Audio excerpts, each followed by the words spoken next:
Welcome to the Advance Your Art podcast, where we talk about the journey from artist to entrepreneur and everything in between. You've worked hard to hone your craft. Now take it to the next level with tips, techniques, strategies, and routines used by successful artists to grow their businesses and careers. Now, let's get started and have some fun with your host, Yuri Cataldo.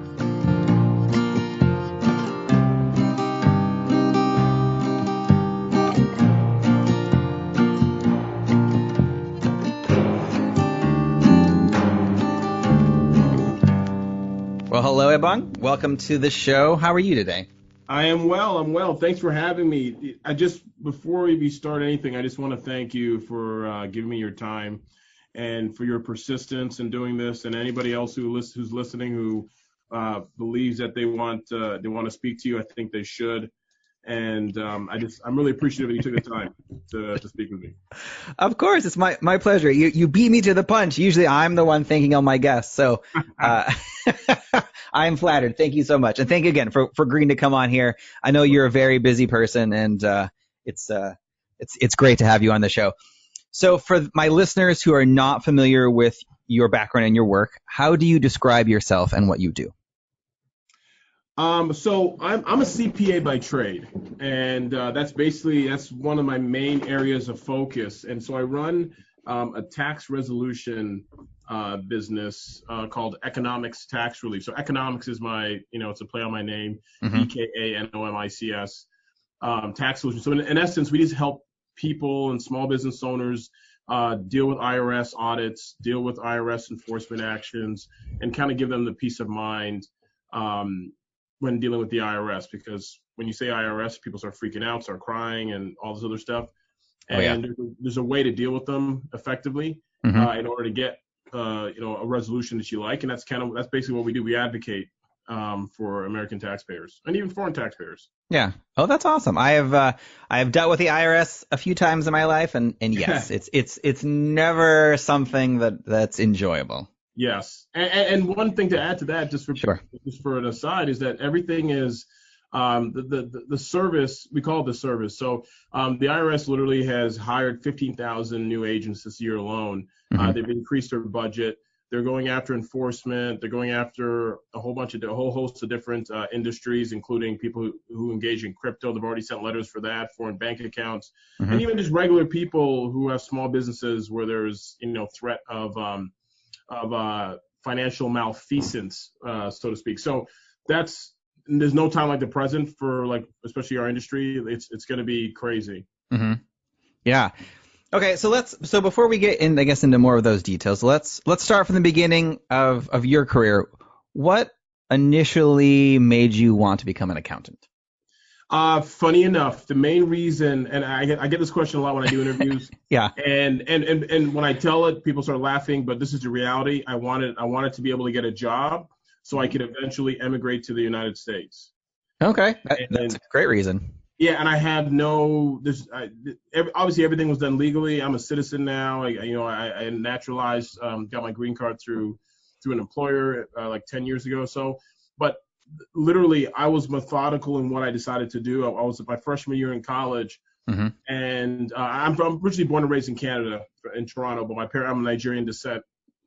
And then, so I'm in school, and my first year guidance counselor was a Canadian who had married an American, and I was like, I was on a student visa, and anybody who's ever been in that process knows all the ins and outs of immigration. So I'm just thinking, man, I want to live in this country. I've been wanting to live in the U.S. since I was 12 years old, 11 years old. That's when I actually made the decision. Before that, I'm sure I wanted to. I just loved everything about this country. And she just said, well, you got to get a green card. I was like, well, how do you do that? She's like, I don't know. You got her through marriage. And I was like, I'm not going to get mine through. I'm 20 years old. I'm not trying to get married right now. And so I literally just set on a path to try and figure out what I was going to do. And one of the professions that actually is highly sought is an accountant / CPA. Mm-hmm. Yeah, excellent. I mean that's as good as a reason for anything. So I think that's great. I want to talk about then your connection then to, so when I hear the term CPA, I don't automatically think of professional basketball player. No. Not at all. So tell me about that. What was it like being a professional basketball player and doing that for a while?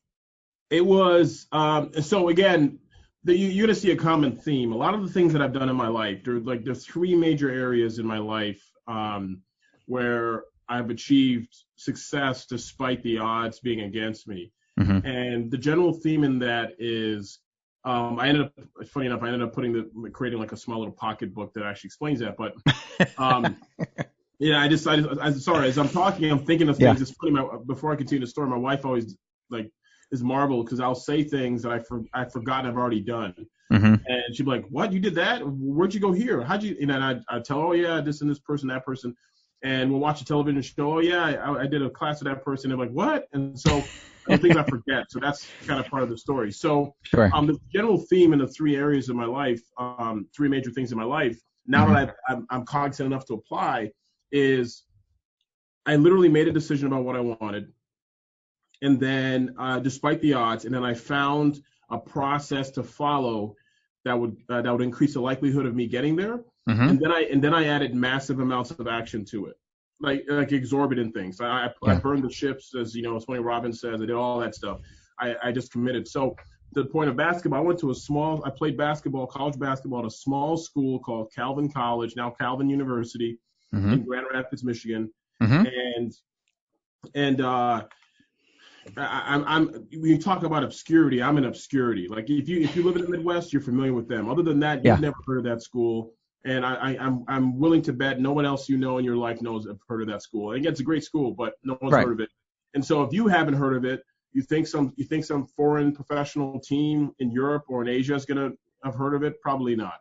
Right. So I'd made a decision since I was like in high school. I want to play professional basketball. I knew that the NBA wasn't on the horizon for me, but I knew I could play and make some decent money playing in Europe. So while my senior year in college, I started compiling lists of people. I became friends with people online who ran a foreign site called Eurobasket.com.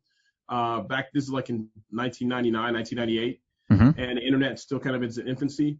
So I compiled a list of all these teams, and people who I knew or who I connected with overseas was sending me information of all the teams and the general managers and the coaches and their emails. And I was just cutting tapes, sending them over, cutting tapes, sending emails. Like every day I was emailing people en masse. I probably sent probably thousands of emails to teams overseas in every single country, didn't matter. Yeah. Even in Asia, even in Australia, you name it. And then my senior year, a few things happened. One, while everybody was interviewing for jobs, I'd interviewed for a job just because that's what everybody told you you're supposed to do. And I interviewed for Arthur Andersen. They're like, well, we don't really sponsor, foreign students. I was like, all right. Funny enough, 2 years later, they're out of business. So, so I kind of like, haha, kind of to them. But so I decided, I was like, you know what, this is for the birds. If I really want to play professionally, I got to commit to this, because once I get a job and get a visa and everything else, the likelihood of me leaving is going to be less than zero, negative a million. So right. I literally said, okay, this is where I burned the ships. I literally put all of my efforts into sending emails and working out, and to make money. Just before I graduated, I worked like as a janitor, like cleaning office buildings at night. So from 6 to midnight, I cleaned office buildings and like little offices in the area. I had a friend who knew someone who owned a cleaning company. And then I'd come home. Then I would come home at night. I was living in the basement of one of my former teammates' mother's house, paying her a couple $100 a month in rent, and living in the basement as a janitor. And when I come home at midnight, I'm on the phone calling people because of the 6-hour time delay, or 7 hours, depending on where I was calling. I'm on the phone anywhere from 12 to 4 a.m. in the morning on the phone calling people, in addition to sending them emails and sending them tapes. And in the meantime, while I'm doing all that, I'm watching, back then, I don't know how old you are, but I'm assuming you're younger than me, but back then there was a TV show called Wild on E! Network with Brooke Burke. And I'm watching her, and she's going all over the world, like going to these different awesome countries, going to Europe, going to all this. I'm watching that as I'm making phone calls. I'm watching MTV Europe while I'm making phone calls. I'm watching European stuff as I'm making phone calls. Like this is a level of commitment that most people wouldn't do. Mm-hmm. And then eventually I ended up getting a contract to play in Switzerland. Someone called me. I thought it was a joke. I thought it was kidding. And I thought it was kidding. And he was a guy with a French accent. I was like, who's playing? And I was going to say, who the hell is this on my phone? Yeah. And then he gave me, he's like, look, we want to sign you. And they faxed me a contract over in French. I had to get it translated, even though I speak French, but not business French. Right. And that was it. And I played in Switzerland. I did the very similar process. I played in England. And before I ended up going to Europe, just a side note, I ended up going to North Korea for about 10 days. Oh yeah. Yeah, for a basketball tournament, a touring basketball team, Canadian. It's called Athletes in Action. So I went with Athletes in Action. We were in Pyongyang for about 10 days. I spent about a week and a half in China, about a week in Taiwan. I was in Asia for like maybe a month and a half. Very cool. Very cool. So what was it like? I know you were there for a short time, but what was your time in North Korea like? Everything you see on the documentaries, Lisa Ling, all these people, it's literally like that. And I have, funny enough, like the things that I see there, I'm like, oh shit, I've been there before. I've been there. Like the one, they have these big 2 bronze statues of the two former leaders. Back then it was only one because Kim Jong-il was still alive. So right. It was Kim Il-sung. It was big. Everybody go there. It's exactly how you look. People go there. It's empty. And then everything is pretty much, again, I have no problem with North Korea or anything like that, but right. It's all staged for external consumption. The hotel that Otto Warmbier was in, we stayed in that hotel. There's only one hotel.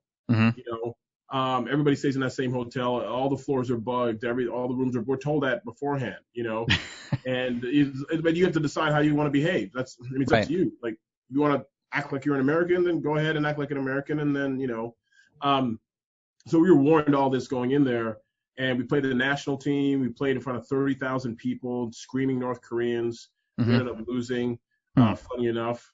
And I had guys on my team arguing with the refs, saying, "No, I was in a foul." I go, dude, I just want to go home, man. Like, why are you arguing for? Who cares? It's whatever. Just play ball. Like, okay, right. It's a con job, fine. But North Korea was amazing, and you don't get to see all the stuff that's happening. You don't see back then it was a famine. You don't see the famine that's happening. You don't see all the poor people. Everybody in the city, are basically it's like Disney World where everyone's a hired actor. Sure. Interesting. But it was dope as heck. It was amazing as heck. I mean, it sounds like, for as sad as the other side of that country is, it sounds like an amazing experience to be able to, to be there and to do that and to see that firsthand rather than just like everyone, like most people, like such as myself, have seen on documentaries. So that's great. So, okay, so you're playing. When did you decide to stop playing basketball and to switch over to your calling as an accountant? Calling, that's a great word. Well, see what happened. What actually happened was, I ended up playing it. So I played in Switzerland, played in Europe. Played in England the next season, and the team I was playing for ran out of money halfway through the season. And I had a teammate with me from Atlanta. He was my. We had two foreigners, me and this other guy, and we're just like, this is. I mean, and they wanted us to keep playing, and I was like, well, I mean, come on. I mean, I'm not doing it for free. It's ridiculous. So I made a decision at that point. I tried to get on a couple of teams, and I was like, and then I realized something. If I was an American citizen, I would have played longer. My main goal at the end of all this was to become a U.S. citizen and to live in the U.S. freely and do whatever I wanted and be entrepreneurial. It makes it a lot harder to do that if I'm a 35-year-old entry-level accountant. Oh, right. And so I started thinking, you know what, it makes a lot more sense if I don't get something in the next couple of months, I'm going to cut my losses and just go back home and, and start working towards, my end game. So that's literally the decision I made and how that ended up happening. I ended up moving back. I spent about a month or two in Europe after we left the team. We worked out for a couple teams. I was in France for about a couple weeks and almost went to Luxembourg and Luxembourg or Australia I had opportunities there that didn't work out. And then ended up moving home. My mom lives in Niagara Falls, Canada. I moved back